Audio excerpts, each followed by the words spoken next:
Hello and welcome. I'm Bill Merklein from the Museum of Contemporary Impressionism.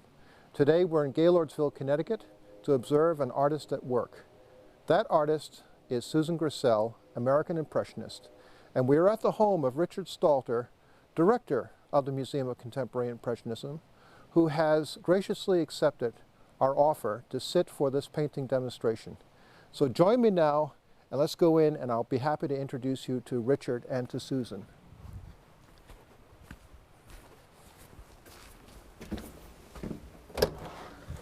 Ah. Hiya, Dick. Well, hi, Bill.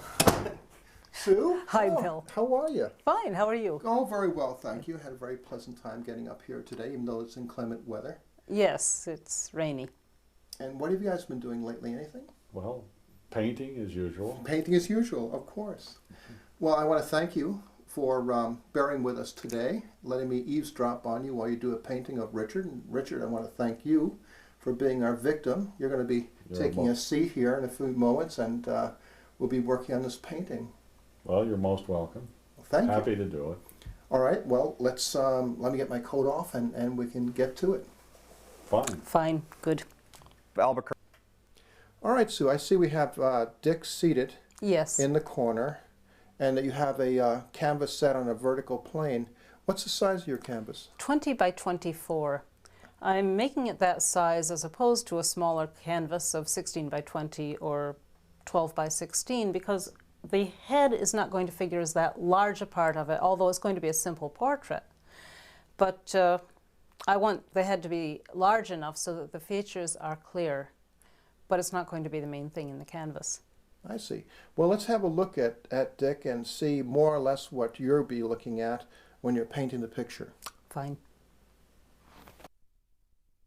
Well, here is Dick sitting in the pose that we've chosen. Can you give me some idea about what you have in your mind for this pose, Sue?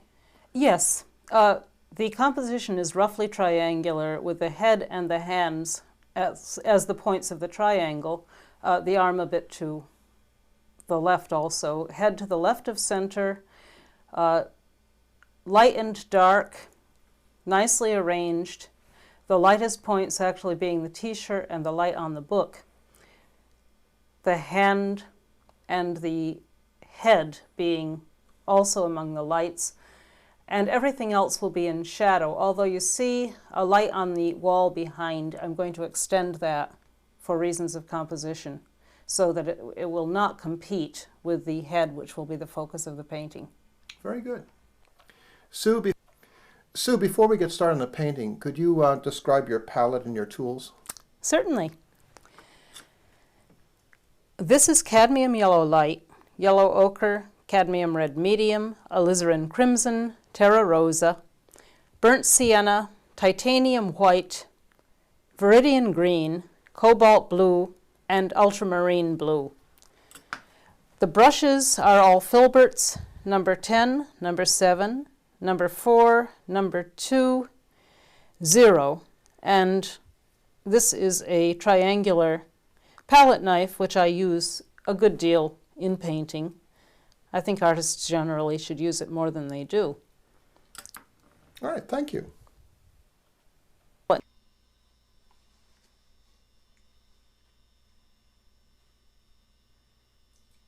Sue, why isn't your canvas white? I prefer to work on a sort of medium ground. I don't like a white canvas because your lights are going to show up, everything's going to show up dark on a white canvas, unless you paint with pure white, which we don't do. It's throws you off, so it's a little better to use something that's toned. In this case, I've used an almost neutral tone, a little bit warm, consisting of burnt sienna, yellow ochre, and ultramarine blue, wiped on with a rag and turpentine.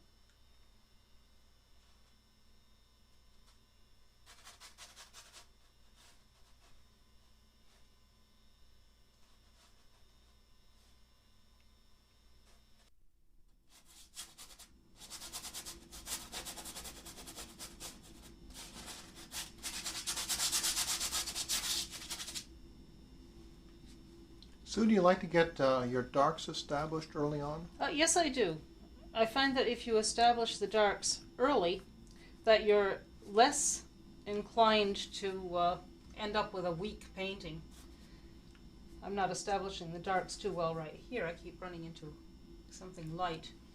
In portrait painting also, it's important that you do not think.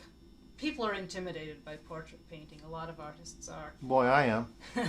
Well, it's no different than any other kind of painting, landscape or still life, except of course your model can get up and walk away. But it's essentially the same process. Well, not to mention that I've never been slapped by a tree. Oh, I don't know. I've known a few trees that might send a wayward branch in your direction. But anyway, be that as it may, it's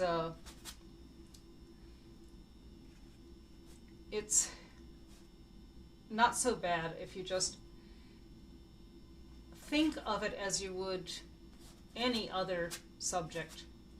Simplify it into color spots, forget that this is a head, don't even think about anatomy. Anatomy is nice to know, but it's not an essential in portrait painting.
As an example of how the ground affects the paint that you're working with, you notice this color, which seems like a medium tone here.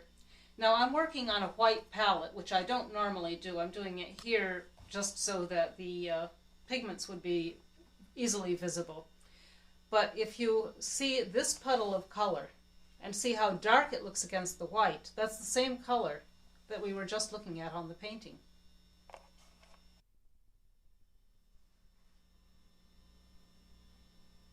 Sue, I see you're putting in your light values now. Yes, I'm beginning to. In doing so, I'll do quite a bit of correcting of drawing, which is way off at this point. It's just very rough. The values to begin with are going to be rough also, and we'll refine as we go along. This particular color that I'm using for the face, and which will be varied somewhat as we progress, is Terra Rosa and a little yellow ochre, little cobalt blue, and white. It's there's a lot of variation in here, which we'll get to. I'm just roughly indicating the lights. Dick is really sitting very well. Since he is himself a professional artist, he has a good idea of what is needed. He's moved a little bit, but he's gone back into his pose. John Singer Sargent said that a portrait is a painting in which something is wrong with the mouth. It's a very good argument against commercial portrait painting, although many of us do once in a while do a commissioned portrait. But it's important if you're doing portrait work to, as much as possible, do it for yourself so that you are not pleasing a sitter, but so that you can concentrate on painting rather than likeness. Likeness is not that important unless it's a commissioned painting. The idea is to do a head, a figure, to do it as well as you can. But to do it as an object, almost as an abstraction. Since painting, or this type of painting, is a rather abstract process, the putting down of color spots, ignoring the objects themselves, though they'll appear at the end of it.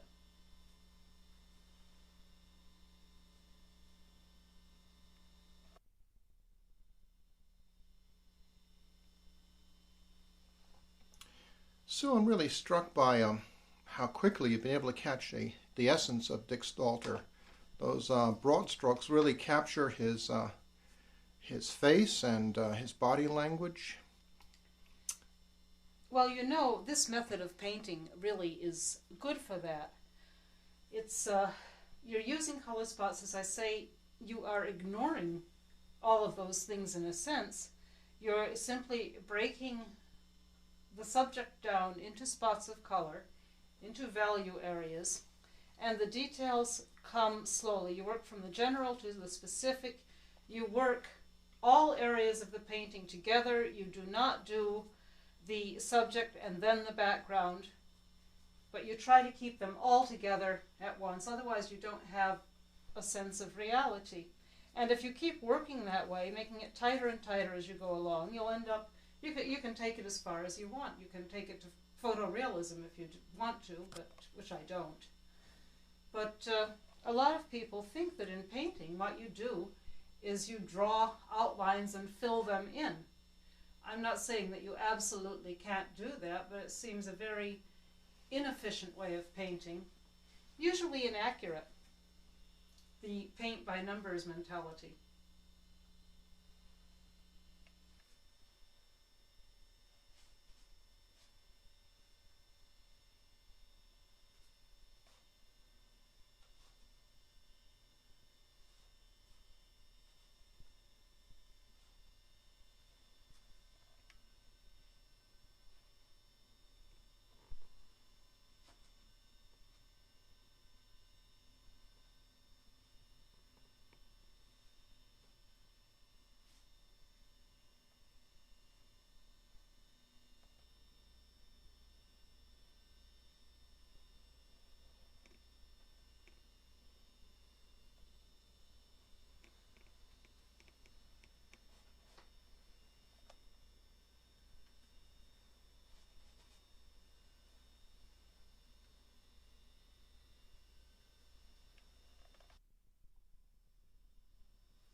Hands, if they are included in a portrait, are very revealing, very much a part of the person's character. They're also considered very hard to do. Again, when you're working on hands, you don't think of them anatomically, reduce them to color spots. This hand, for instance, there is a light section in a sort of rectangle, and a darker section of the fingers from the knuckles down in shadow. Here, a little bit of the back of the hand showing here. You have 3 spots.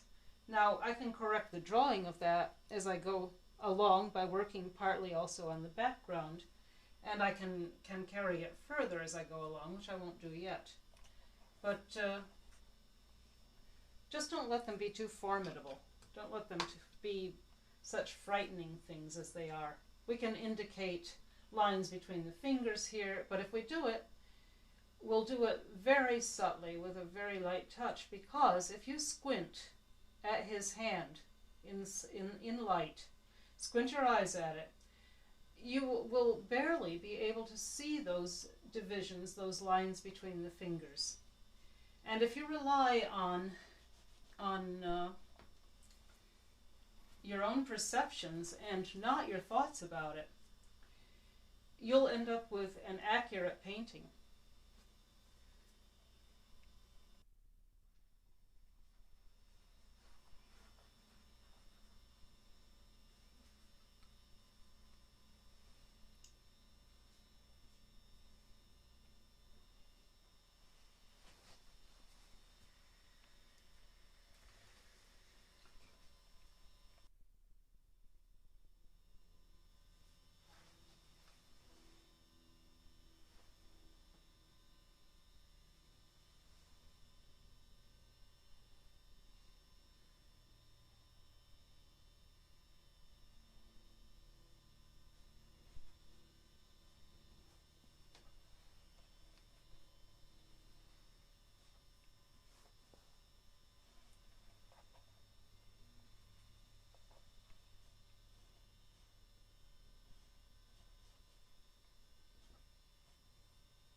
process now is of refinement and correction, which will go on till the end of the painting. There's always something that's a little wrong, something that needs correcting. While we're at it, let me demonstrate the proper way to hold a brush. You hold it loosely between these two fingers and the thumb, and you have a great deal of flexibility then in your wrist. You don't hold it like a pencil, or you don't have nearly the maneuverability. I'm a lefty, so if you're right-handed, it's of course like this. I also can paint this way with my right hand. It just takes a lot longer.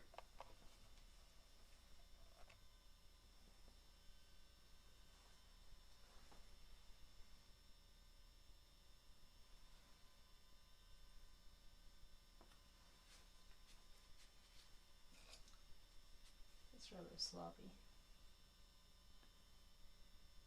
Looks very strong to me.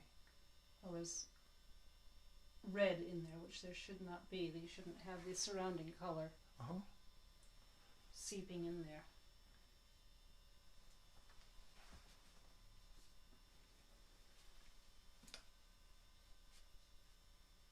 Okay. What I'm working on now are halftones in the face. Again, this is going to give it a little more reality. As you notice that as you get closer to between the light here and the dark, the shadow, there's a bit of warmth, a bit of red in these sections. I'm emphasizing that just a little bit. Usually you do a little bit emphasize the colors that you see to bring them out effectively. Sue, you're playing at the moment with warms against cools. I wonder if you could elaborate what that means for people who may not be too familiar with the terms. Okay, warm colors are yellow and red. Blue is a cool color. And combinations of these bring you varying temperatures, varying degrees of warm and cool. In general, warms come forward, blues recede. Depending on your light, if you're in this sort of light or in bright sunlight, the lights will tend to be warm and the darks will tend to be cooler. In a natural light that is not sunlight, for instance a north light or the light on a cloudy day, your lights will tend to be cooler and your darks will tend to be warmer. Right now we're working with artificial light. We're working with incandescent lights, which are very warm, and this is the kind of lighting that's more common to people's homes where a painting is shown. Do you think of that as an advantage or a disadvantage in painting? Oh, I don't really think of it either way, Bill. I tend to prefer a warm light. Although if I were working with a north light, that would be fine. I don't like fluorescent light. I don't like the cold light of it. No, I don't blame you. But it's really coming out. That's really great. Well, I'm just doing, these are also halftones. These are halftones in the lights. Mm-hmm. And there's something close to highlights. They may be just a little bit overstated, I think. It really develops the form of the face. I mean, now it's becoming very sculptural. And you notice that I have not yet, the only feature that's on there, and that's not even clear, is the nose.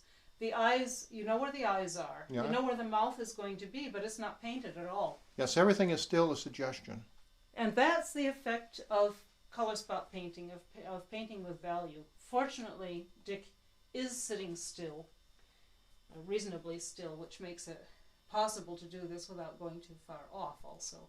That's true no matter what approach you take to painting. You need your model to more or less stay in one place. Also, when painting with a live model, you do have to give the person a break. Remember that. Why? Because they're going to stiffen up. They're going to get very uncomfortable. If they don't get up and move around, say every 20 minutes, every half hour, something like that, it's not good for them. Dick's been doing such a wonderful job there of holding still. I forgot that he was human. I believe we have evidence from time to time that he is. Any comment, Richard? Are you human? Are you there? Hello? My mouth is stiff. Well, you see, you're not allowed to move your mouth.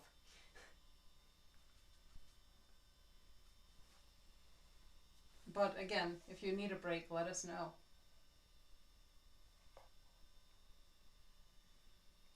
Speaking of mouth, now that's too pale.